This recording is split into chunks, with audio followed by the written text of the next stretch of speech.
అనుభవ పాఠాలు. ఆంధ్రభూమి వికాసం శీర్షికలో నేను ఒకప్పుడు రాసిన వ్యాసం. భౌతిక శాస్త్రంలో నొబెల్ బహుమతి గెలుచుకున్న రిచర్డ్ ఫెయిన్మన్ను తెలివిగల మనిషి అని ప్రపంచమంతా తలకెత్తుకుంది. ఆయన నొబెల్ గ్రహీతల అందరిలాంటి తెలివిగల మనిషి కాదు. అతని తెలివిలో అంతకన్నా ఎక్కువ ఏదో ఉంది. ఒక సందర్భంలో ఆయన అన్న మాటలు మనమందరము గమనించవలసినవి. ఒకానొక రోజున మనం జీవితంలో ఎన్నో తప్పులు చేశామని అర్థమవుతుంది, కానీ ఆ తప్పులను సరిదిద్దుకునేందుకు తగిన సమయం మాత్రం ఆ తరువాత ఉండదు అన్నారు ఆయన.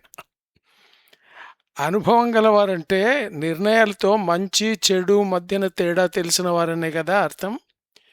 ఈ లెక్కన వయసు పెరిగి అనుభవాలతో పండిన వారికి మాత్రమే మంచి నిర్ణయాలు చేతనవుతాయని కూడా అర్థమా? సరిదిద్దుకునే సమయం లేనప్పుడు మంచి చెడ్డ తెలిసి కూడా లాభం లేదు.